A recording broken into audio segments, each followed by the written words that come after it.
What's up guys, it's Topsy here, and by popular demand, I am here once again rating SpeedDuel products. This time around, we're going to be ranking all the SpeedDuel starter decks and pretty much basing them off how good they are compared to each other. This time around, we're going to be grading them on a curve essentially, just because these decks are significantly weaker than a lot of the decks that we start getting in the sealed boxes. So whenever we're ranking these, we're going to have to take that into account. Additionally, this time around, we're not going to have like a dedicated skill for each of these decks, just because most of them have you choose a skill, or they have like multiple versions of each of these decks that are pre-constructed. And taking all that into account, I figured it would overtly complicate things, so we're going to go ahead and give these decks the benefit of the doubt. So with all that preamble out of the way, let's go ahead and clarify some of the criteria we're going to be looking forward to. Firstly, we're going to be taking a look at these decks as the version they came in. So just the 20 cards that each of these decks comes in. Some of them come in 30. We'll talk about that when we get there. Additionally, we're also going to be looking at how consistently they pull the strategy, the quality of the other cards in the deck, and just how powerful it is overall. So with all that being said, let's go ahead and get started with the very first two starter decks ever released, those being Destiny Matters and Duelist of Tomorrow. We'll go ahead and begin with Destiny Matters, which consists of Yugi, Ishizu, and Pegasus. Starting off the list, we have Yugi with his, I guess, Dark Magician deck, and this one isn't that bad, honestly, all things considered. And I think it's going to go in B tier. Let's go ahead and talk about why. Alright then, so here we have Yugi's deck, and right off the jump we can see some pretty mediocre cards alongside some decent ones. So of course we have Dark Magician and Dark Magician Girl as the namesakes of the deck, but in addition we have some dubious cards, to say the least, like Feral Imp, the Stern Mystic. For the most part, it's those main two cards. I don't love these, they're not that great, but the cool thing is that this structure deck specifically comes with 2 copies of Rogue Doll, so it's not the strongest card out there, but at least it's a okay-ish normal summon, so it has that going for it. Additionally, besides that, it also has 2 copies of Legion of the Fiend Jester, which is phenomenal, especially when you pair it up with a card like Dark Magician Girl, where if you normal summon this card, you can then tribute summon the same turn, bring out Dark Magician Girl, and then search out a Dark Magician, which is a pretty cool combo. And even if you don't do that, just setting this card is decent enough, just because it adds, it then searches you out that Dark Magician from your deck, pretty much give you some level of consistency. Moving on, we also have a card like Double Caution, which isn't bad at all. It's fairly large and also works as double tribute for Dark Magician, so that's awesome. And finally, Blue Dragon Summoner is the other monster in this deck, and again, this is another card that gives you access to Dark Magician. As you can see, getting access to some of the cards you need is not that difficult, especially Dark Magician. The main thing that I have an issue with is the fact that Dark Magician Girl isn't that searchable, which would be nice, especially when combined with Legion Fiend. Moving on, we also have cards like Thousand Knives and Dark Magic Attack as specifically Dark Magician cards. These are very powerful cards in their own regards, but if you can't bring out Dark Magician, they're pretty dead in your hand. However, we also have Sage's Stone, which is a really cool card in this deck that would be better if we had easier access to Dark Magician Girl. But nevertheless, if you're able to activate this while Dark Magician Girl is on the field, getting to special summon a Dark Magician is very, very powerful and could just get you game from there. Moving on, we also have Ryoku, which is a really powerful spell card that essentially allows you to out any monster your opponent may have. Tribute Doll, really great for allowing you to special summon Dark Magician a lot easier. This is one thing that I really like about this starter deck.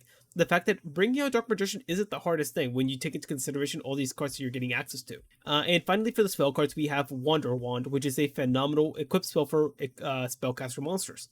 Not only does it give it a nice 500 attack boost, but additionally, you do have the added benefit of being able to tribute that monster alongside this equip spell to draw 2 cards. And again, I keep on mentioning this, but when paired up with a card like Legion of the Fiend Jester, this can be very powerful, because not only are you getting to search off the Jester, but you're getting a draw too, which is really cool. Wrapping up the deck, we have the trap cards. We have Light Force Sword, which is an interesting way of interacting with your opponent's hand. Magician's Circle, which is a really powerful card that gives you access to your Dark Magician Girl, which is awesome. This is one of the things that mitigated this deck from being tiered lower, just because at least you do have one other avenue to reach Dark Magician Girl. And finally, we have Magic Jammer and 7 Tools of the Bandit as ways to deal with your opponent's spells and trap cards respectively. Overall, the main deck is not half bad whatsoever. It leaves some stuff to be desired. Cards like the Mystic Stern and the Feral Imp are pretty bad. The Rogue Doe could have been switched out for something better, but besides that, yeah, not that bad. Let's go ahead and talk about the skill now. So, as I mentioned, these decks come with multiple skills. Each of these characters comes with 3 separate skills. And in my opinion, I believe that the best skill for Yugi would have been Destiny Draw. So essentially what Destiny Draw does, it reads, if you lose 2,000 or more life points, you can activate this skill during your next draw phase. During your draw phase, you may search your deck for any card, reveal it to your opponent, and then add it to your hand, instead of drawing it. And if you do that, flip this card over. So as you can see, this is an extremely powerful skill, especially because the fact that you can just search out any card in your deck is very, very powerful, and can really help whenever you need that essential piece to complete your strategy, whether it be the Dark Magician Girl, or maybe you have already established Dark Magician on the field, and you just need a copy of like Dark Magic Attack to clear your opponent's back row. No matter what you need, this skill is going to prove to be very powerful to get access to whatever it is. Overall, I feel very comfortable putting it in B tier, just because I feel like it does pretty much everything it has to do. The main thing keeping it from A tier for me is that the monster lineup isn't as strong as I would like it to be, but besides that, solid deck. Okay then, moving on, we now have Ishizu, and she has Gravekeepers. And unfortunately, this is maybe like a C tier strategy. It's not that good. Let's go and talk about it. So this is Ishizu's Gravekeeper deck, and as you can see, it leaves a lot to be desired, especially when you take into consideration a few other things. But before we get into those, let's go ahead and talk about the actual monster lineup. We have a lot of really underwhelming Gravekeeper monsters like Curse, Vassal, Cannon Holder, let's see what else, Shaman, where's he, Chief. All these cards are pretty bad, and don't really do all that much for the strategy. We have some decent ones like Spear Soldier, which does piercing. Gravekeeper's Assailant only has an effect whenever you have Necro Valley face up on the field. Gravekeeper's Priest at least treats itself as Necro Valley on the field and gives all your Gravekeeper monsters a not even decent, a mediocre attack and defense boost. Recruiter is by far the best card in this deck, just being able to add you a Gravekeeper monster whenever it's destroyed. Shaman is it's okay, and Oracle would be a good boss monster, but it's not the easiest thing to bring out. So yeah, the monster lineup it leaves a lot to be desired. It's not that good. It's very reliant on Necro Valley, and spoiler alert, kinda hard to get access to Necro Valley. Essentially, it's only Priest. The main thing that saves this deck somewhat is that the deck does come with multiple copies of Priest, Assailant, and Spear Soldier, which are probably some of your better Gravekeeper monsters. I would have preferred if Recruiter was one of those cards that had multiple copies of instead, but you know what, it is what it is. Moving on to the spell cards, we have Gravekeeper Stele, Hidden Temple of the Necro Valley, and Sebek's Blessing. Overall, these 3 cards are okay. Stele is cool just because it gives you recursion with your Gravekeeper monsters. Hidden Temple of the Necro Valley is very situational just because you need both a Gravekeeper monster and Necro Valley face up on the field to be active, and that's a bit much to ask with this deck. Sure, Priestess pretty much fulfills this condition by herself, but still don't love it. And Sebek's Blessing it's a whatever card. Moving on to the trap cards now, we have some pretty decent ones. Blast Health by Tribute is a pretty good trap card, but again, it is very situational because it requires to be activated on a tributed summoned monster. So, it's okay. Rite of Spirit is just a Call of the Haunted for specifically Gravekeeper monsters, which is very powerful. And finally, Eye of Truth is mediocre just because, sure, it gives you hand knowledge, but continuously your opponent is going to be gaining life points, which is, I mean, not the worst thing, I guess, but it kind of just feels like a waste of a slot in the deck. I mean, I get the theme, but it's not really doing much for this deck specifically, because you're not going to be able to take advantage of that hand knowledge, let's face it. As for Ishizu's skill, most of her skills weren't that good. The best one I could find, in my opinion, was Gravekeeper's Lot, which reads, if you lose 1800 or more life points, you can activate the skill during your next draw phase. During your draw phase, you may search your deck for a Gravekeeper's card, reveal it to your opponent, and add it to your hand, instead of drawing it. If you do that, flip this card over. So, this skill isn't bad. Don't get me wrong. It's a good skill. It's a powerful skill. Just being able to add any Gravekeeper card from your deck to your hand is very nice. And at that, it can be activated multiple times during a duel, given that you lose 1800 life points at least. However, it's not doing all that much in this deck specifically, just because, as I said, a lot of these Gravekeeper cards are very mediocre. They're not doing all that much, and they're only okay.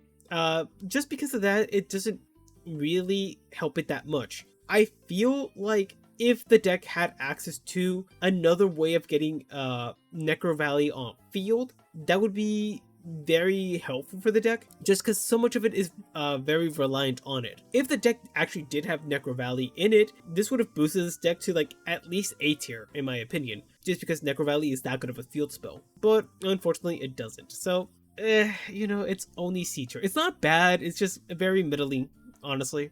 So yeah, I think, man, it sucks to put it there, but I gotta be real with myself, it's not that good. Alright then, and the final deck for the Destiny Matters starter deck is Pegasus himself with Toons. And this is, kind of a D tier, honestly. It's not that good. Toons are already a pretty bad strategy, and this deck isn't all that good. I'm gonna keep it a buck with you guys, it's not that good. Okay, so here we have Pegasus's Toon strategy, and as I said, it's not that great. We have cards like Toon Alligator, Parrot Dragon, and Dark Rabbit. All these cards are like meh. Dark Rabbit and Toon Alligator are both pitiful cards, and Parrot Dragon's only okay as a tribute monster. If we move down some more, we can see some more Toon cards. We have cards like Toon Masked Sorcerer, Toon Mermaid, and Toon Summon Skull. Toon Sorcerer is by far the best Toon card you have access to in here, besides Toon Summon Skull. The main reason I say that is because Toon Sorcerer, for one, doesn't have a maintenance cost in order to declare an attack with, and whenever it does attack, it does draw you one card, which is a really nice effect. However, cards like Toon Mermaid are okay. It's not bad. It's okay because it is a free special summon. And when you pair that up with Toon Summon Skull, it's a free large monster on your field, because Toon Summon Skull has a special summon condition where you just have to tribute one monster in your field to special summon it, which is great. But the downside is that Toon Summon Skull does have a maintenance cost where you have to pay 500 life points in order to declare an attack. And this is like the issue with like a lot of the older Toon cards, where they all have summoning sickness, they all require you to pay life points to attack, and it's just like a mess. Honestly, it's really, really bad. Luckily though, Toon Sorcerer is a 2-up in this deck, and Toon Alligator as well, but this card's not good. It's bad. Alright, moving on, the last monster in the deck is Relinquished, and Relinquished is a great card. However, the deck doesn't make all that good use of it. Alright, let's continue on then. Moving on, we have the spell cards, and they're pretty good. Black Illusion Ritual, it's necessary for your Relinquished. Toon Temple Contents is a phenomenal searcher.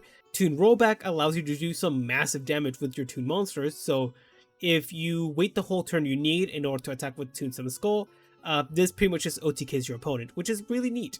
You do get multiple copies of Toon World, which is pretty cool because the deck lives and dies by this spell card, non-ironically. Yami is kind of a weird one in this deck because not that many of your monsters are either spellcasters or fiends. Let's actually double check.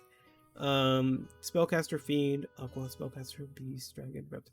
Oh my god, okay, so it's only 3 monsters in the deck that actually qualify for the Yami boost, so that's kind of funny.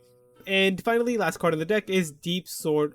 It's Sword of the Deep-Seated, a generic equip spell that gives a decent attack boost to your monsters, so can't complain about that. We now move on to the trap cards, and we have Toon Defense, Jar of Greed, and Wild Tornado. Toon Defense is a funny card just because it is a necessary card in order to protect your Toon monsters, because your opponent's still able to attack into them. So I guess this is the necessary protection for the deck. Jar of Greed is just a generic draw spell, draw trap card, so that's cool. And Wild Tornado is only mediocre when it comes to background removal. So yeah.